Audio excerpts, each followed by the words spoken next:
Buenos días, vamos a continuar con la segunda parte de la clase multiplicación celular y reproducción. Recordando un poco la meiosis, que es un proceso largo y muy importante para la reproducción sexual.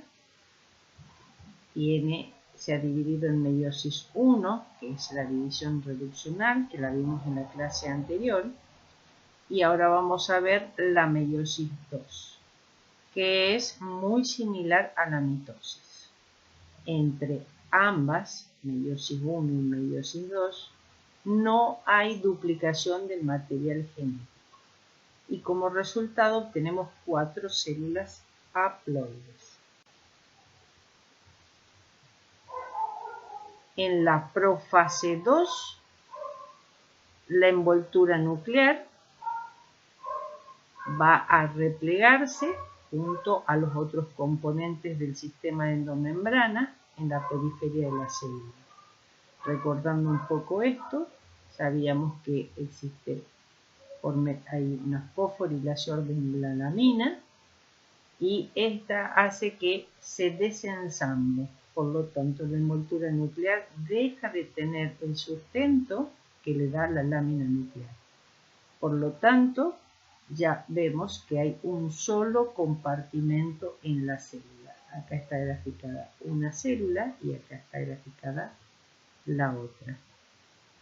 Las fibras del huso, que ya están organizadas, van a empezar a querer tomar contacto con los cromosomas.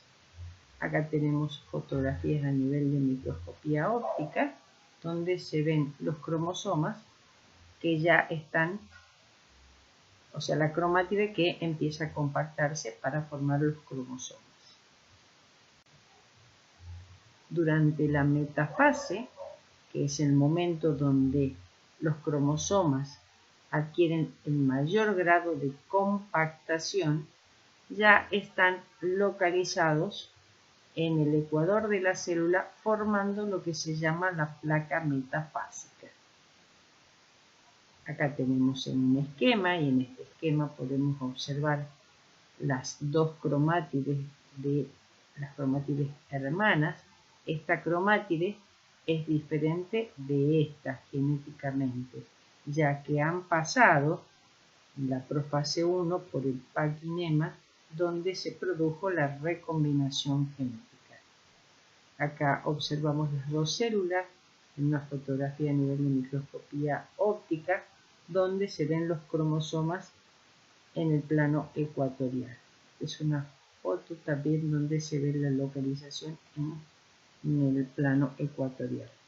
Las fibras del huso, las fibras cinetocóricas, están tomando contacto con el cinetocoro de cada una de las cromátides hermanas.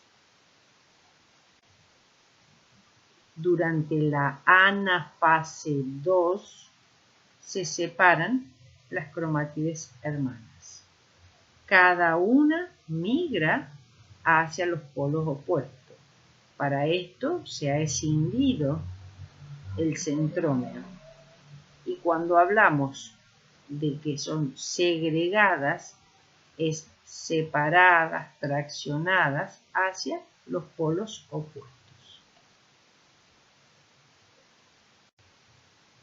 Ahora, el paso de metafase a anafase lo vamos a ver cómo ocurre en la meiosis. Están involucradas las coecinas, igual que para la mitosis. Estas coecinas, que son estas proteínas que se encuentran entre las cromátides hermanas. Y la separación de los cromosomas homólogos, este cromosoma de este que es su homólogo, va a depender del complejo promotor de la anafase, que ya lo vimos. Entonces, vamos a ver primero para la separación de los cromosomas homólogos. O sea, esto va a ocurrir En la meiosis 1, o sea, va a pasar de metafase 1 a metafase 2. El complejo promotor de la anafase va a activar a la enzima separasa que va a generar la proteólisis o la lisis de las coecinas. ¿De cuáles coecinas? De las que ligan las cromátides hermanas a este nivel, a nivel de los brazos, dejando las coecinas que se encuentran a nivel del centrómero. Esto va a hacer que se separen los cromosomas homólogos, por lo tanto dejan de existir los quiasmas, que son los puntos donde se mantenían unidos y eran los puntos de recombinación genética, o sea, desaparecen los quiasmas. Entonces, por vía de la separasa hay proteólisis de las coecinas que ligan a los cromosomas homólogos y estas coecinas se encuentran a nivel de los brazos de las cromátides hermanas. Dejan concentradas las coecinas en la región centromérica.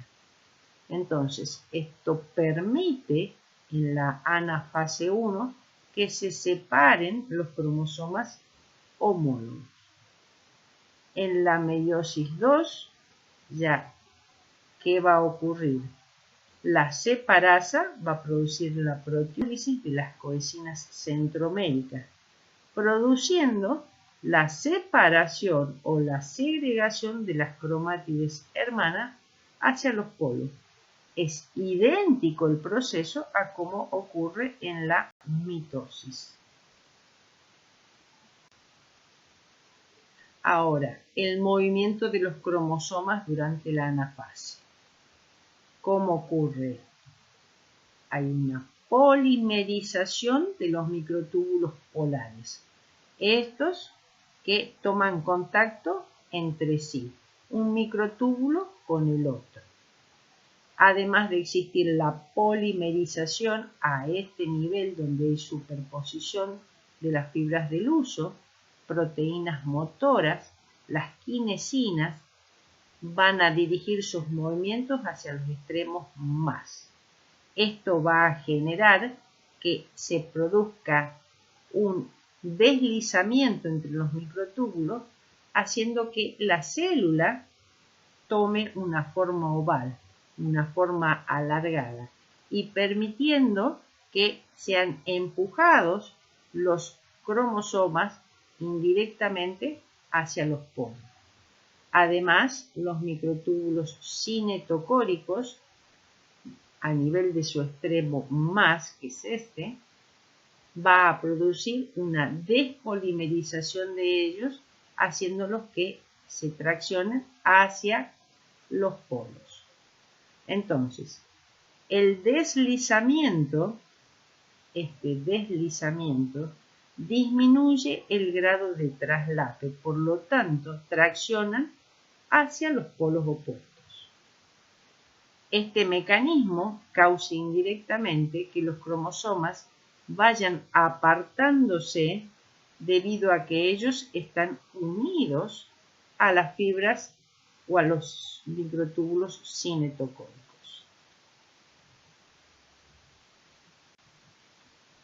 En la telofase 2 es idéntica a la telofase de la mitosis. ¿Recuerdan lo que ocurría acá? Vamos a tener una descondensación de la de los cromosomas, o sea, empezamos a tener nuevamente la cromatina, se forma nuevamente el compartimento nuclear, debido a que se reestructura la lámina nuclear, que es soporte de la envoltura nuclear, y así vamos a tener la formación de 4 células hijas. Entonces, repasando, en la meiosis 2, una profase 2, donde la cromatina comienza a condensarse, la envoltura nuclear se repliega, dejamos de tener el compartimento nuclear y la célula solo tiene un compartimento que es el citoplasmático, que le va a permitir la danza de los cromosomas en la misma. En la metafase, los cromosomas se localizan en el plano ecuatorial de la célula. En la anafase 2 migran hacia los polos. En la telofase 2 llegaron a los polos y se forma nuevamente, se organiza nuevamente el compartimento nuclear. Y el paso que sigue es la citocinesis o división del citoplasma. En este caso tenemos ya 4 células donde se dividió completamente el citoplasma. Sin embargo, la citocinesis puede ser incompleta en el caso de la formación de los espermatozoides. Este tema lo van a ver muy bien en reproducción animal. Yo simplemente en este momento quiero contarles que la meiosis, que se inicia en unas células que se denominan espermatocitos primarios, van a tener una citocinesis incompleta hasta el momento de diferenciación, que se formen los espermatozoides. Este tema lo vamos a dejar para desarrollar bien en reproducción animal. Sin embargo, en otras células, durante la ovogénesis, que es la formación del ovocito maduro, la citocinesis es completa, pero es desigual.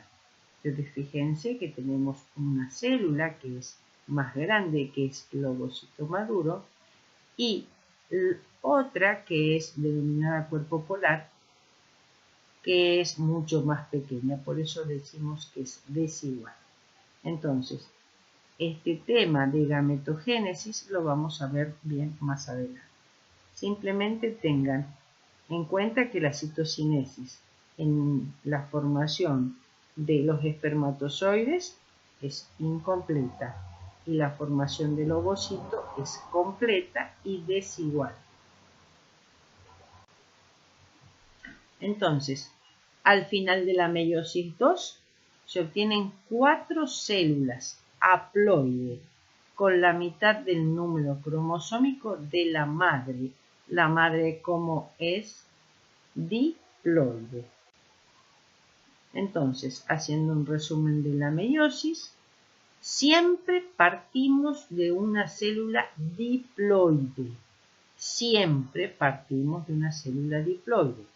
Esta célula va a pasar por una profase donde los eventos más relevantes es la preparación de la célula para el intercambio de material genético o crossing over, desde la formación de la placa de unión, el complejo sinaptonémico con su nódulo de recombinación, la formación de el entrecruzamiento de material genético y la expresión de ese entrecruzamiento que son los quiasmas.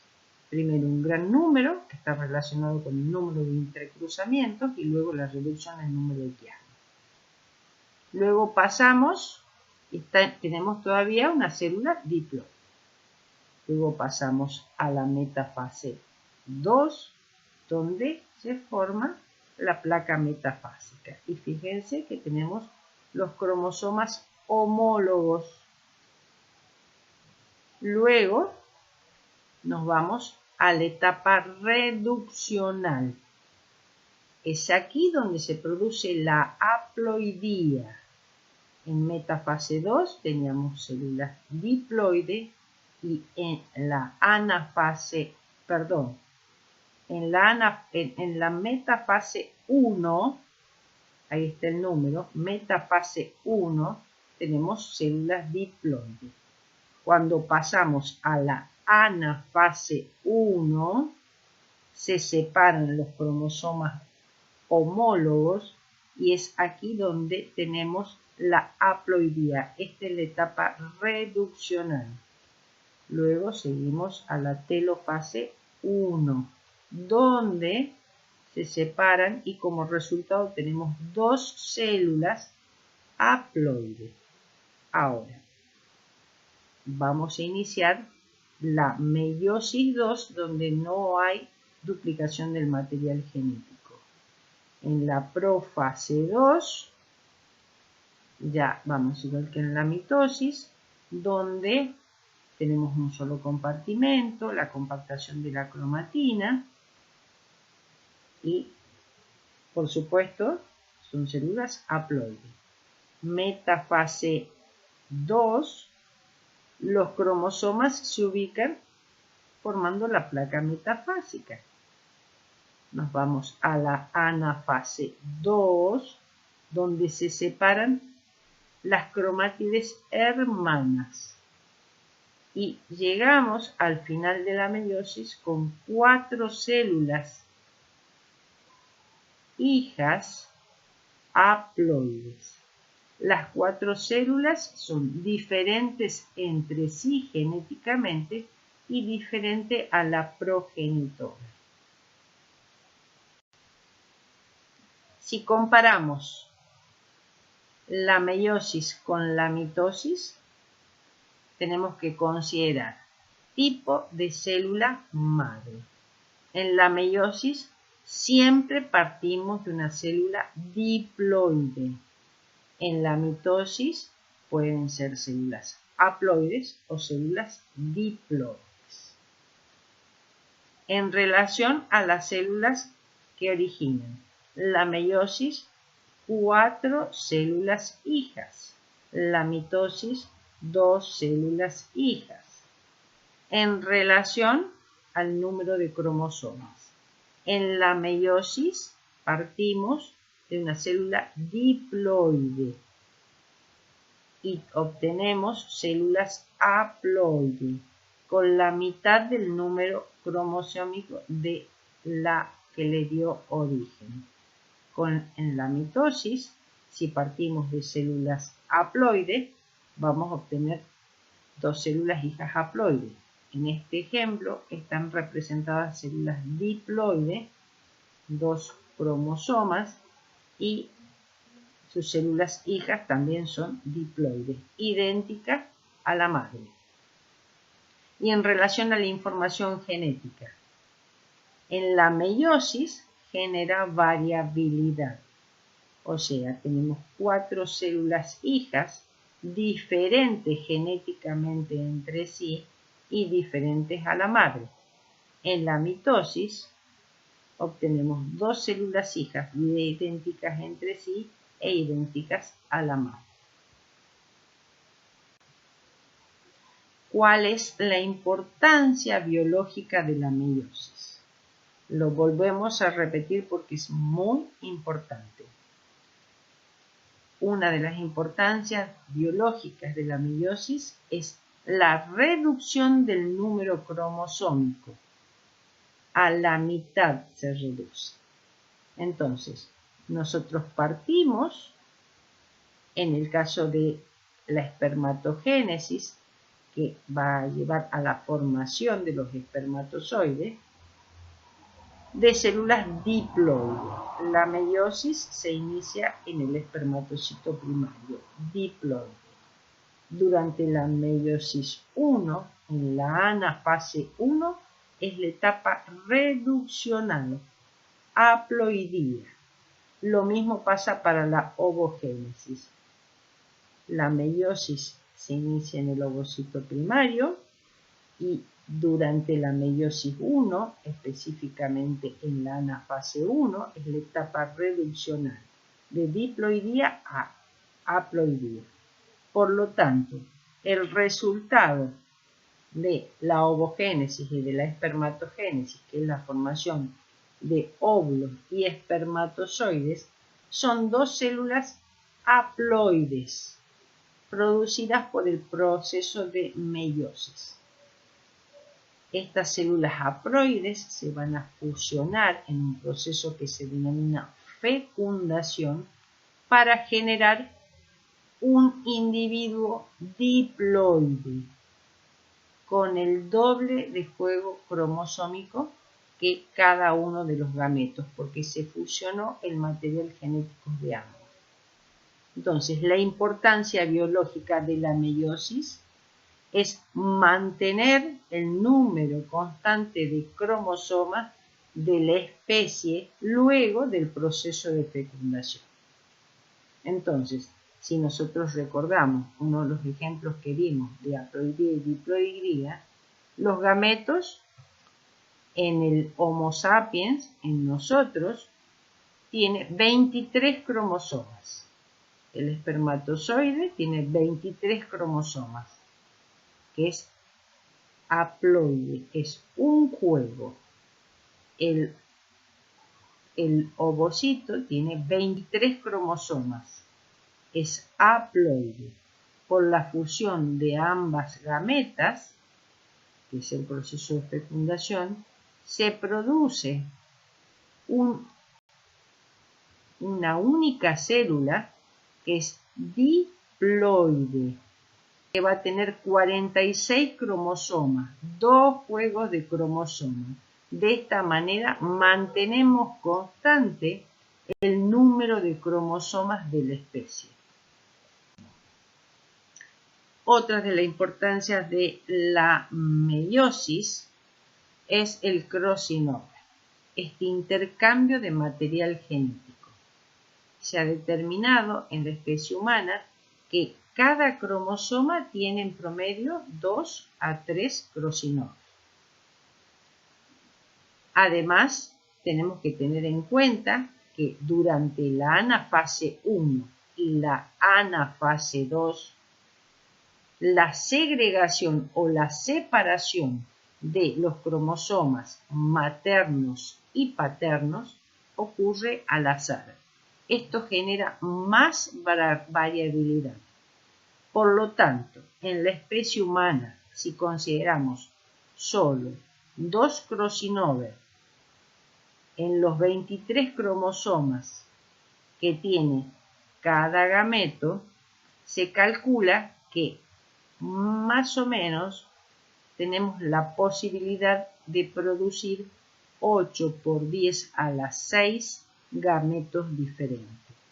Esta es la razón por la cual somos tan diferentes a nuestros hermanos. Por supuesto, no estamos hablando de gemelos univitelinos. Así, en función a lo expresado, y aquí haciendo hincapié a la recombinación de los genes, es como tuvo gran impacto en la evolución.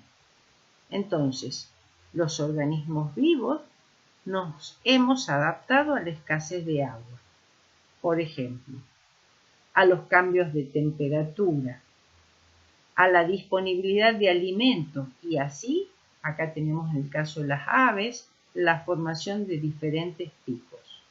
Y acá está el ejemplo donde, a pesar de que provenimos de una misma pareja, nunca un hermano va a ser idéntico al otro debido a la variabilidad genética que hay en los gametos.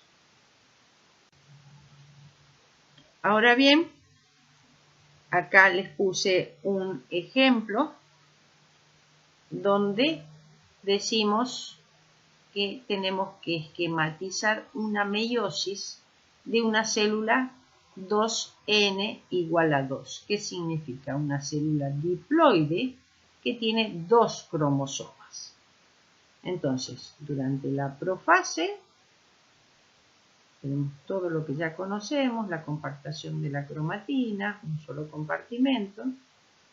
Y en la metafase, este es un cromosoma, este es el otro cromosoma, este cromosoma es homólogo con este, entonces los cromosomas homólogos se ubican en el plano ecuatorial de la célula. ¿Y qué destacamos? Que esta cromátide es diferente de su hermana, esta cromátide es diferente de su hermana. Ya se produjo la recombinación genética en el paquinema en la profase. Ahora avanzamos a la anafase 1, la etapa reduccional. ¿Quiénes se separan? Los cromosomas homólogos.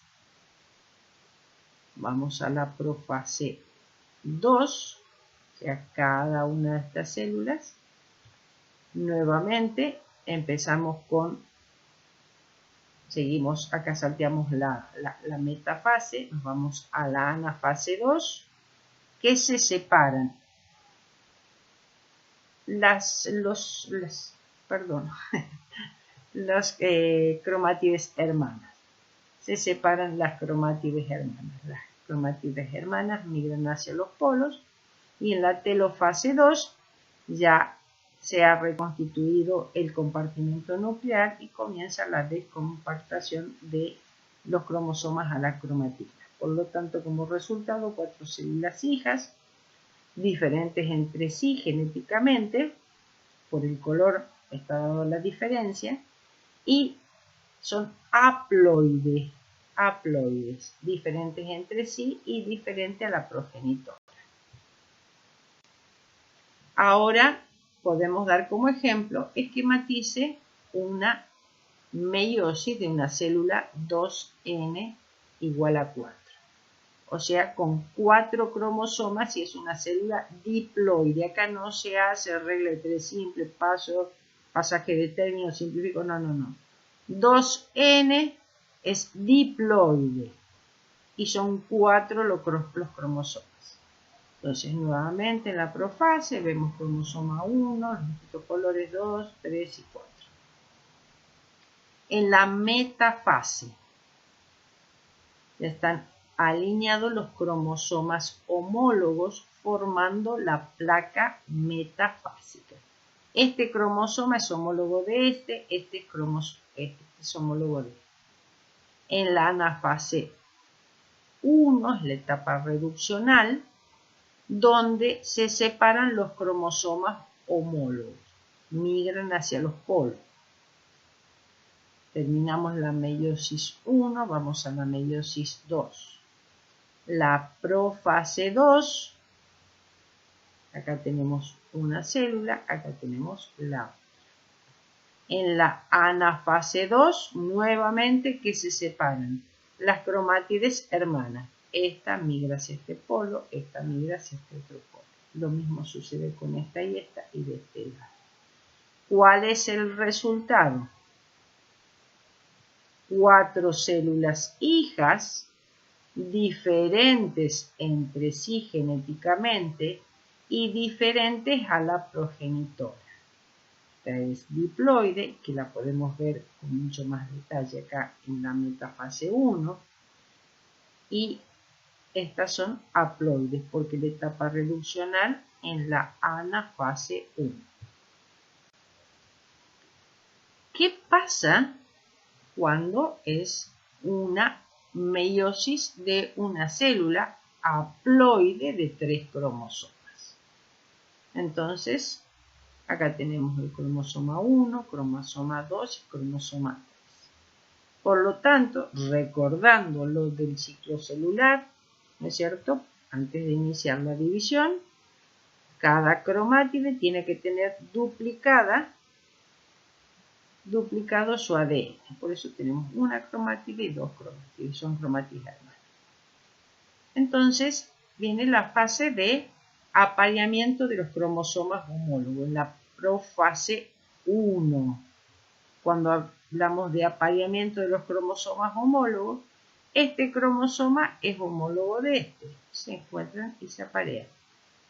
Pero este no tiene su homólogo.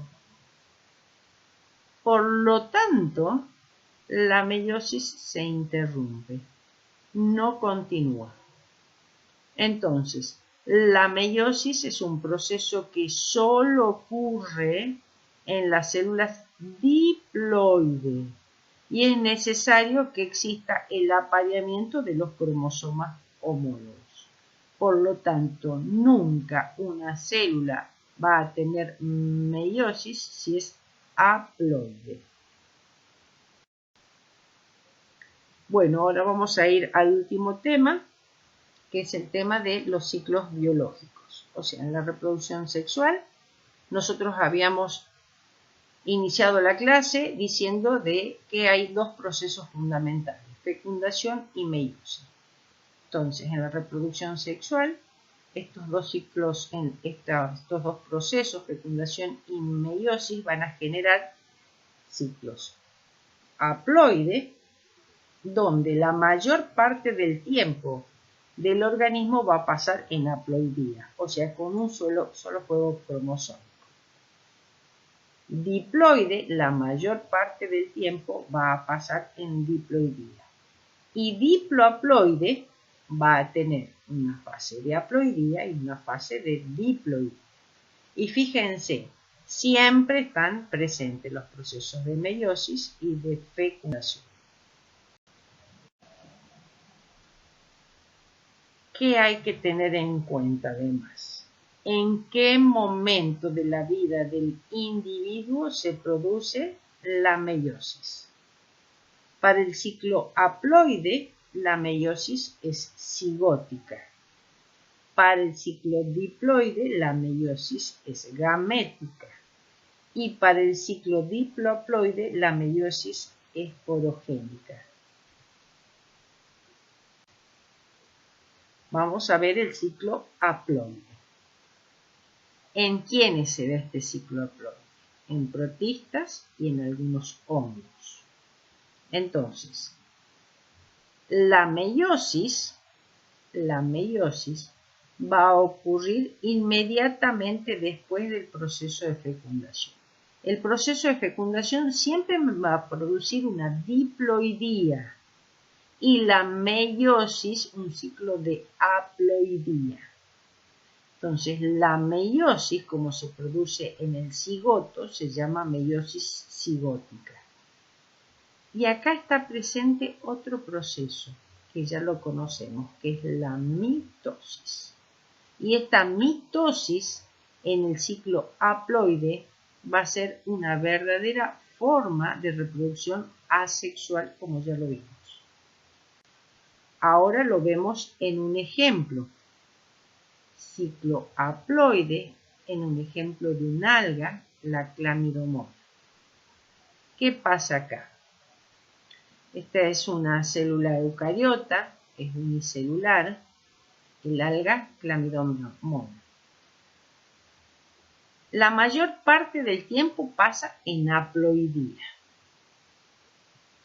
Y la mitosis es una verdadera forma de reproducción asexual.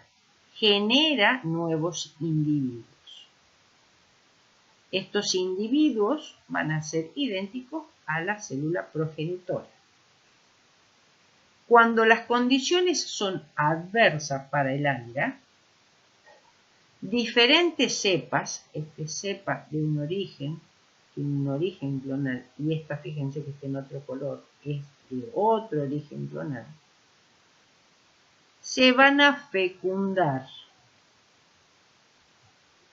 Entonces van a formar un cigoto diploide.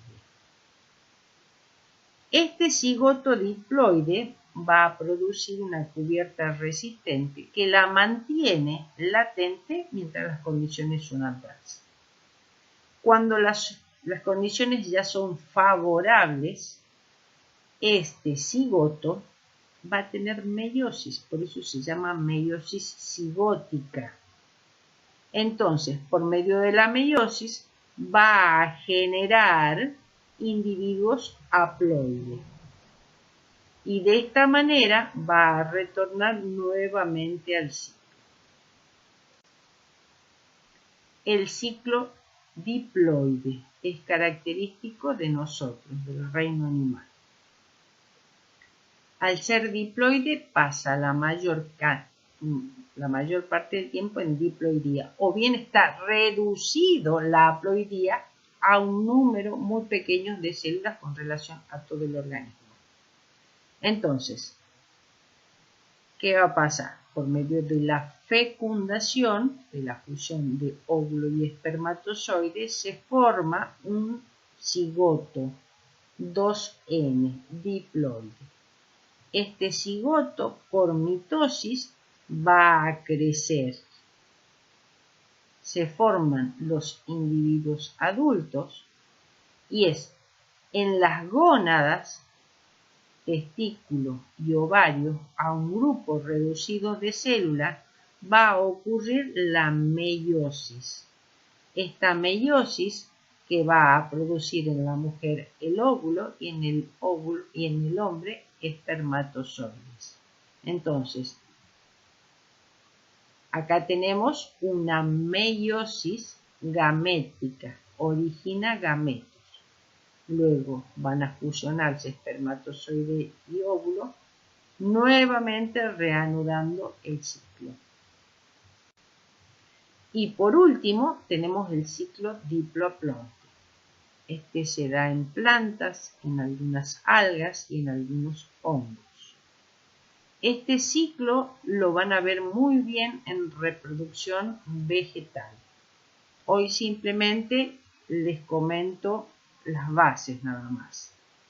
Nuevamente retomamos los dos procesos, meiosis y fecundación. La fecundación genera una fase de diploidía. Esto siempre es así, una fase de diploidía. Y acá nosotros vamos a tener que este organismo va a ser pluricelular. ¿Por qué? Porque va a haber mitosis.